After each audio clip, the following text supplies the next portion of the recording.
Record. All right. First question. First question on 1.3. These are the kind of crazy questions. I think this is one that doesn't have help me solve this either. Yeah. Just throw a question up there. It doesn't give an explanation. But it says use analytical or graphical methods to determine the intervals on which the following function has an inverse. 4x plus 7. Well, 4x plus 7 is a line. And as we have said before, basically they're asking you about the domain and range is what they're asking you about. In this problem, you have x to the first power, x to the first, x to the second, x blah, blah, blah. Anytime you have x to the first, x to the second, x to the third, your domain's not going to be affected. If your domain's not affected, then chances are your inverse is not going to be affected either, unless it's a radical or a rational. So the first thing we do, y is equal to 4x plus 7, and let's find our inverse. X is equal to 4y plus 7, x minus 7 over 4. So f inverse of x, -1 of inverse of x is equal to x minus 7 over 4. X to the first power. So what is the domain of both of these functions? If it's the first, second, third power, all real numbers. So your answer here will be all real numbers, because you got a line going this way and a line going that way, basically, because they're inverses of each other. So this is your inverse. Now, I don't know what the question is going to ask. I'm not going to put it in there. But this is f of x. It's going one way. This one's going the other way. But as far as putting numbers in, you can put any numbers in there you want. What do they want for an answer? Is that the answer? X minus 7. It should be x minus 7 over 4. Maybe that's why they got it wrong. I'm just going to put check answer.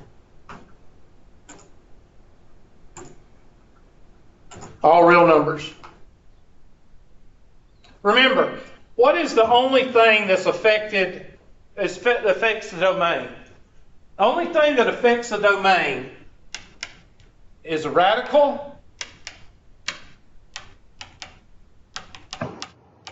What's the other word? A rational. Now, a lot of you say, well, here you've got a rational right there. Yeah, but the x is not in the denominator. You see what I'm saying? The x has to be in the denominator for it to affect the domain. And 3, a logarithm. Think about this. If you have x to the 5th, x to the 4th, x to the 3rd, x to the 27th power, you don't have to worry about that. The domain's going to be all real numbers. And if the domain is going to be all real numbers in the function, it's going to be all real numbers in the rational. But if the domain is affected with a radical function, a rational function, or a logarithmic function, then it's going to be affected with the inverse also. And the domain for the function is always the domain for the what? The inverse. Okay? So that's your answer there. Is it a test question? I would be safe to say that about none of 1.3 and 1.4 will be on the test, except for those 1 or 2 questions that I've told you is an okay test question, which I think there's only 2 out of 1.3 that is. Okay, we'll talk about that in just a minute. And I bet you a bottom dollar I'm going to look at the chapter 2 homework before I assign it next time. All right, no sneezing in class. All right, next question, 1.3, 22/11. All right, use analytical to determine the intervals. Okay, first of all, absolute value means it's a V, right? Absolute value means it's a V. That means it's not a one-to-one function, right? I'm supposed to say yes. Why? Because absolute function, the horizontal line test tells us it's not a one-to-one function. So basically what they're going to be asking for is they're going to be asking you to set the inside of the absolute value to 0, because that's where you get the point down here. Okay? So 0 is equal to 8x minus 7. Add 7. 7 is equal to 8x. Divide by 8. So that's the point that this v is going to come to. I just got a regular. So 7/8. I plugged in 0 for y. When you plug in 0 for y, what do you get?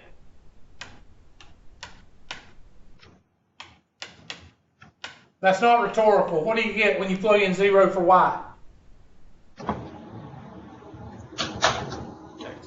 The x-intercept. Thank you.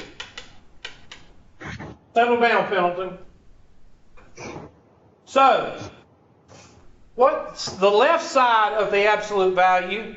V is a 1-to-1, right? And the right side is a 1-to-1, right?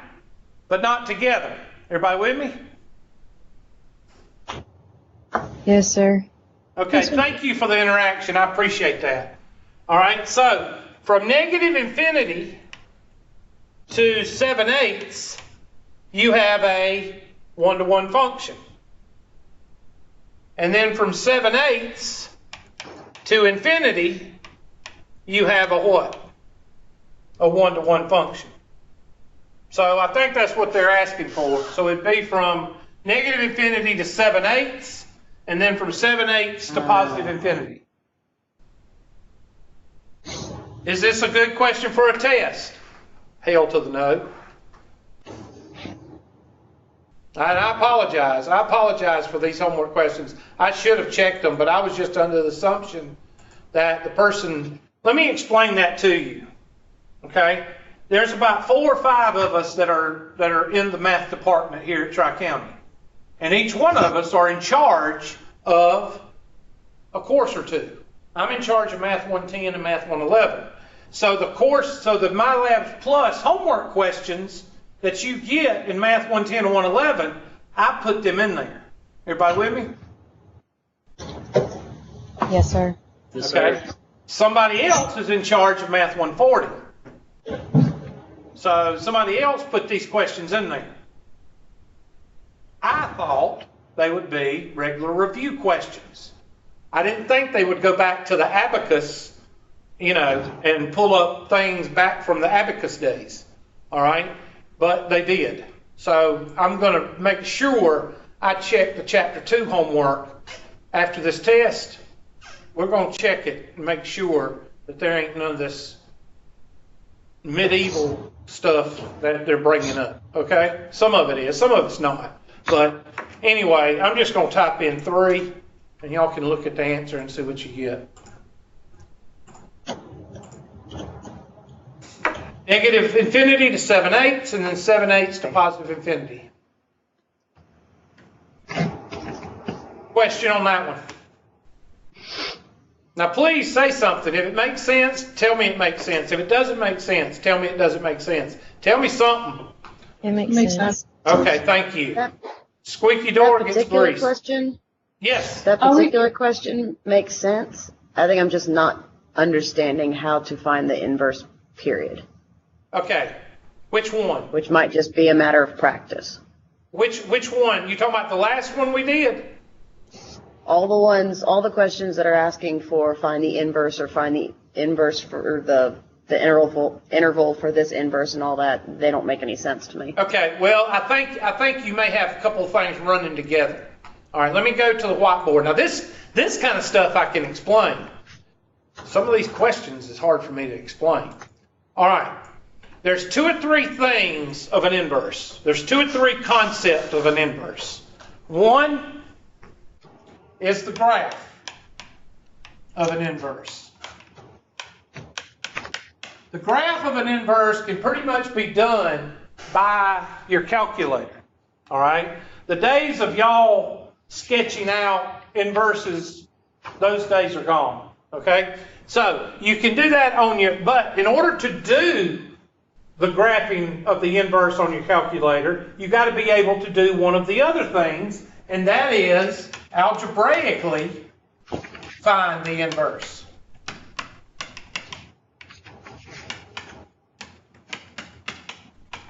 And then the third thing is having to do with basically the domain or the intervals.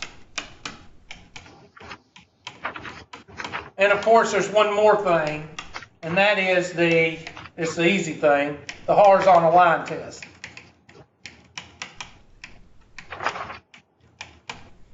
Okay? Now, I'm not going to worry too much about this one, because that one you can do on your graphing calculator. The one that you're probably having the most trouble with is this one that you are asking the question. All right? Mm-hmm. And that process follows this process, the process I'm fixing to show you, no matter what. Okay? The first thing you do is you write, I can't spell, f of x as what? Y. Okay? Up until what? The 7th and 8th grade, they told you y is equal to something x, right? Y is equal to something x. And then they told you, well, y is not sophisticated enough, so we're going to change it to f of x. And now they tell you to change f of x back into what? Y. You figure it out. All right? So write the equation, and instead of f of x, change that to y. The second thing you do, switch, I can't spell, switch x and y. Now, we did this the other day, and I think you asked this question, why do you do that? That's just the way you do it. All right? Now, a lot of people say, what does that mean? Well, what you're doing is you're switching the x and y values. So, in order to switch the x and y values, you have to switch the x and y variable. And the third thing is solve for what? Y. Solve for y. Now, when you do that, this right here is going to be f negative 1x. And that is going to be the inverse of f of x. All right, so let's do a couple of examples.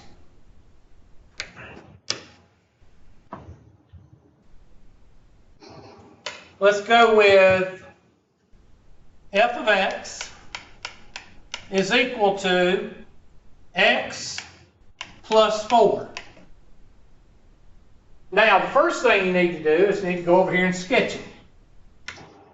X plus 4, that means you got 1, 2, 3, 4, y-intercept of 4, and it's a 45-degree angle, 1 over 1. So that line looks like that.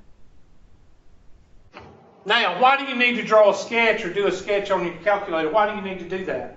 So you can do the horizontal line test. The horizontal line test tells you if you have an inverse. Okay, so we're going to take a blue marker and we're going to put right here. We're going to put, this is the problem first. Sketch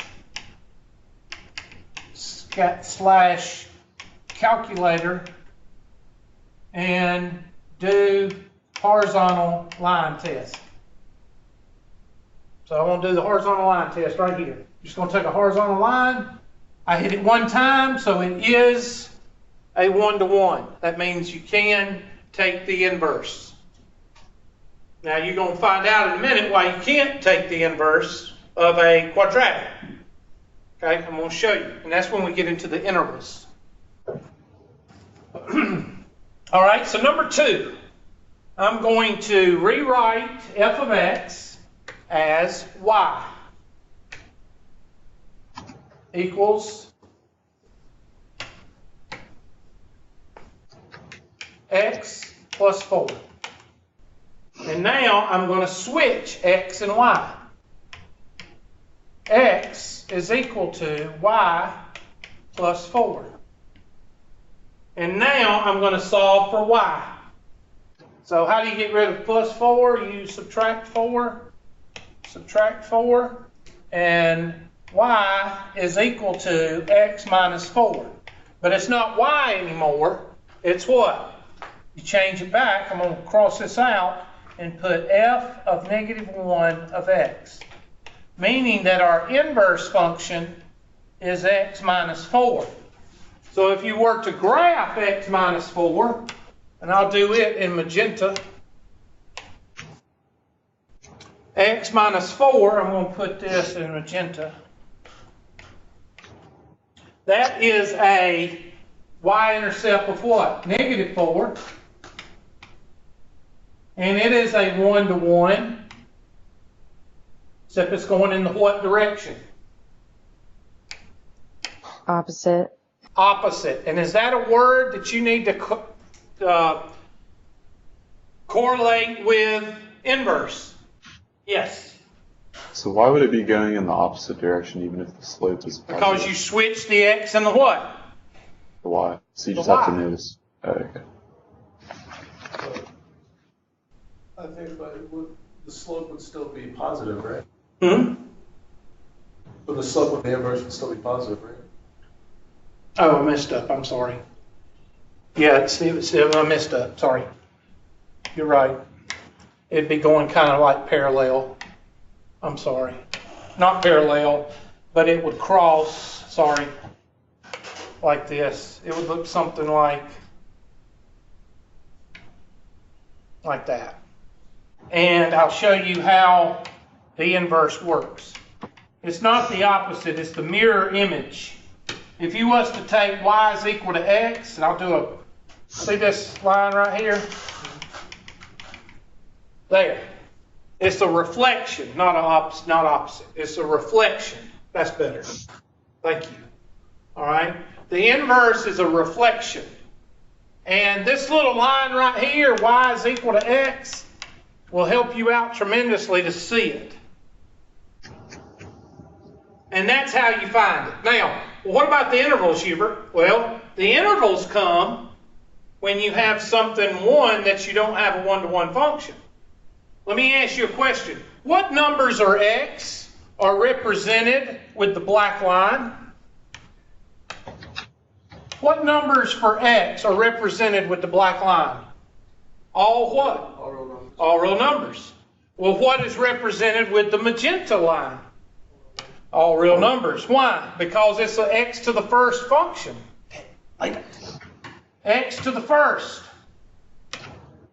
And remember, I just said x to the first, x to the second, x to the third, all that. Anytime you have a x to the first, x to the second, x to the third, x to the fourth, x to the fifth, chances are the domain's going to be all real numbers. And if you have a one-to-one function, that means that the inverse is not hindered. That means the domain of the function is the same as the domain of the what? The inverse. I'm sorry. The domain of the inverse is the same as the domain of the function.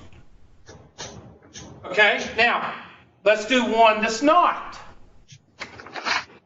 Let's do f of x is equal to, and we'll do absolute value of x minus 2. First thing you do is you sketch it. What does minus 2 mean? The horizontal shift of what? 2 to the what? Right. Correct. So that's going to be 1, 2. So this is our function. Does everybody agree with that? So now you do your vertical line test. Vertical line, boop, womp, womp, womp. What does that say? It is not one-to-one. Therefore, the inverse, you're not going to be able to find the inverse. Oh yeah, because how would you reverse Exactly. absolute? Exactly. That and what if it's quadratic? If it's quadratic, you're going to have to take the square root. You're going to have x and y on the other side. You see what I'm saying? In other words, you're going to run into a brick wall because you can't do this. I believe a little light come on, didn't it? Yeah. Good. All right. It's no opposite for an absolute value. Yeah. Yeah, you'd have to set it equal to 0 or positive. That's when, but see, you're setting it equal to 0 anyway. Yeah. That's just finding the x-intercept. But if this was a 5, then you'd have a totally different animal. Yeah. This is a cat. 5 would be a tiger. It's still the same thing, but it's bigger. It's different. All right. So here we say to ourselves, okay, not a 1-to-1. Therefore, we've got to find what? Intervals. Why? Because the left side of this function is what? 1-to-1. The right side of this function is 1-to-1, but not the whole function. You see what I'm saying? So you got to find this point right here. So you take the inside of the absolute value and set it equal to 0. So that's going to be x minus 2 is equal to 0. So x is equal to what? 2. So the interval that you have a 1-to-1 here, 1-to-1 from here to here, is what? Negative infinity to what? 2. And then your 1-to-1 on this side is from 2 to what? Positive infinity. So either you're going to have a 1-to-1 function, or you're what? Not going to have a 1-to-1 function. If you have a 1-to-1 function, then chances are the domain of the function is going to be the domain of the inverse, and you find the inverse.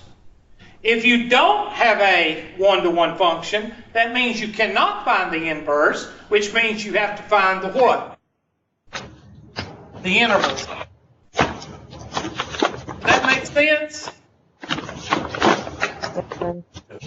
It's either one or the other.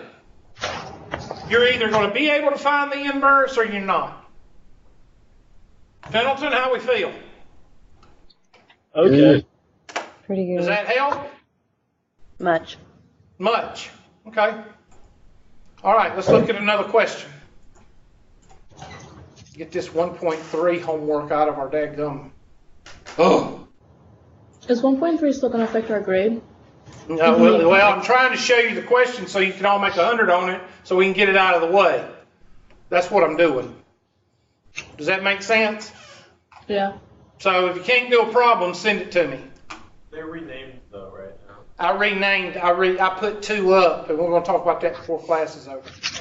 Okay? All right, look at this one. First of all, is this a function? Well, let's look at it. Let's take our handy dandy calculator, and let's say we don't know. So we're just going to punch it in the calculator. So you hit y is equal. You turn it on first. This may be the one I just did. I don't know. Y is equal to, 1 divided by, parentheses, x minus 5. Close parentheses. If the domain's affected, What? the domain's affected, does that mean that there's not an inverse? Yes, pretty much. Yes, Okay. you could say that, yes. Hold on a second. Well, yeah. That's because here you're gonna set the denominator equal. But what I wanted to show you is, see? So you got something quirky here, okay? And the reason you know that is because x minus 5, you cannot have 5 in your what? Denominator.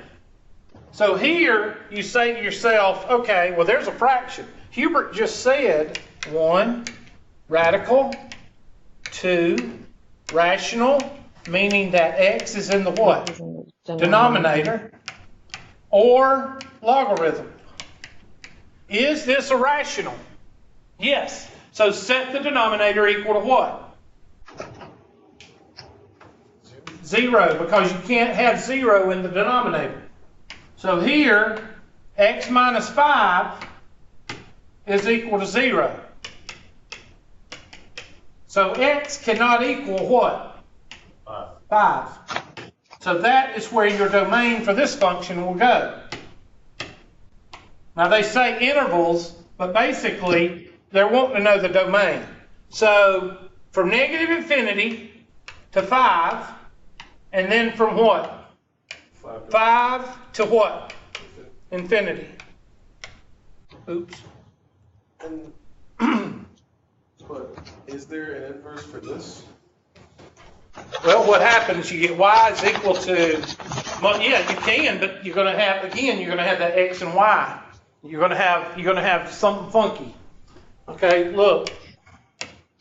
When you do This question- y is equal to 1 over x minus 5, multiply x minus 5, and you got that y over here is equal to 1. You see what I'm saying? Well, I didn't. Okay, I didn't switch them. Sorry. Let me switch them. Did somebody say something right quick? I heard somebody say something.